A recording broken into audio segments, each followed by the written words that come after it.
Salut à tous les amis. Le Real Madrid de Zizou est-il déjà en crise avant même que la saison commence? C'est ce qu'on va essayer de voir tout de suite. Allez, c'est parti.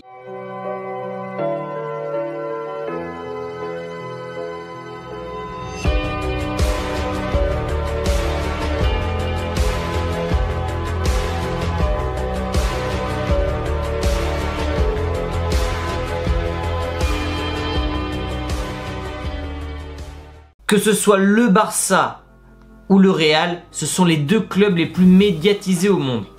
Et un petit échec, que ce soit sur les transferts ou sur les matchs, peut engendrer une crise. Et c'est ce qui est en train de se passer du côté du Real, je vais vous expliquer pourquoi. Revenons déjà à la saison passée.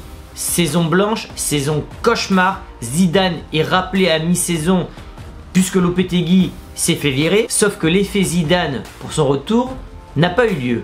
Des résultats mitigés, aucune différence dans le jeu et finalement le Real a terminé sa saison de façon anecdotique. Le Real était en course dans aucune compétition lorsque Zidane est arrivé.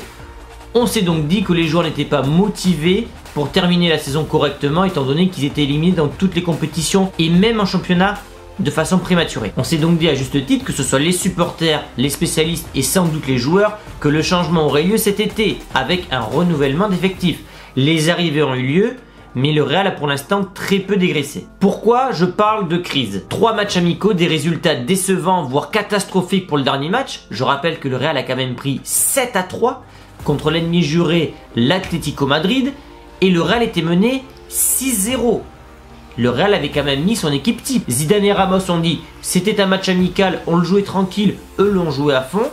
Ça n'explique pas tout. Quand le Real est mené 2-0, voire 3-0, vous ne pensez pas que des joueurs qui ont un orgueil comme Ramos, Marcelo, Modric, Benzema, Hazard, etc. auraient pu se remobiliser dans le match après un début de match catastrophique et verrouiller derrière pour ne plus encaisser de but? Non, le Real a continué à jouer et on a eu le même problème que l'année dernière. C'est au niveau de l'espace qu'il y a entre la défense et le milieu, le très mauvais équilibre de cette équipe qui ne se replie pas suffisamment et qui concède beaucoup de buts.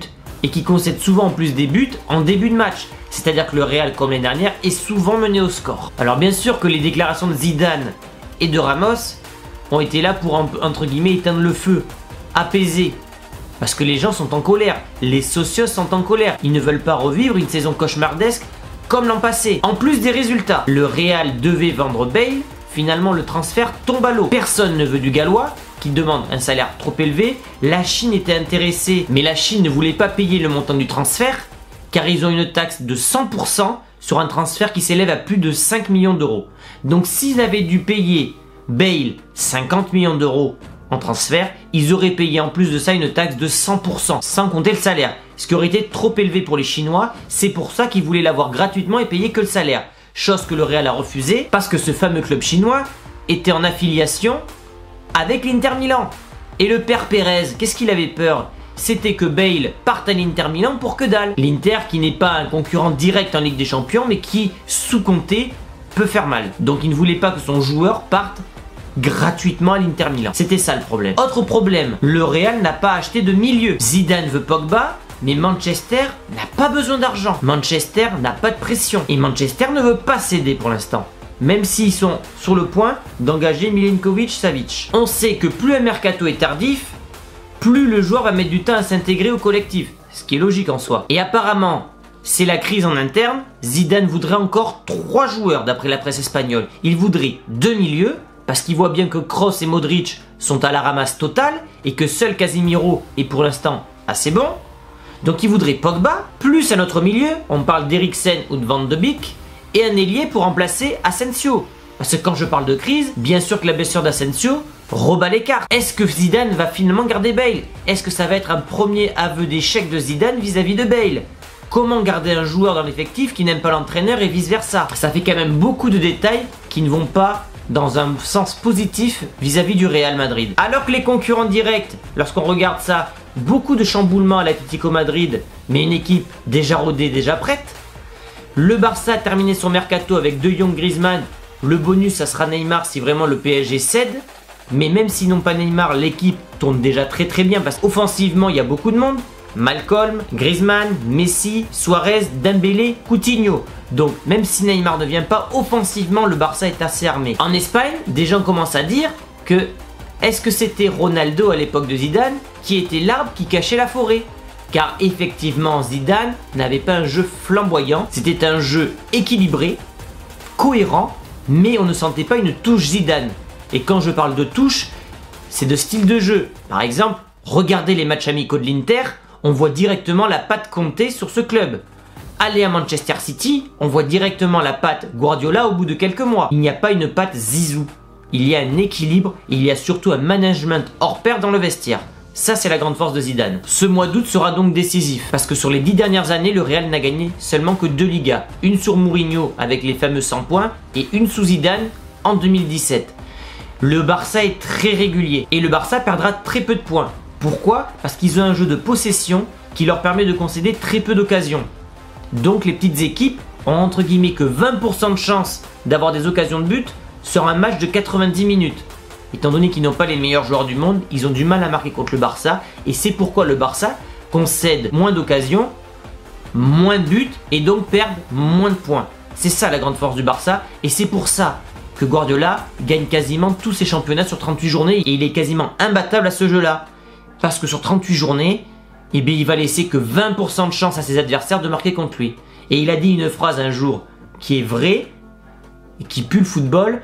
Si les adversaires n'ont pas le ballon, ils ne peuvent pas marquer. Ça ne veut pas dire que Guardiola va gagner tous ses matchs, mais il va en perdre moins que les autres. Et je vais vous passer un petit extrait de Fred Hermel qui a posté une vidéo hier ou aujourd'hui sur justement le Real de Zidane, qui n'aura pas le droit à l'erreur cette année et qui aura beaucoup de pression.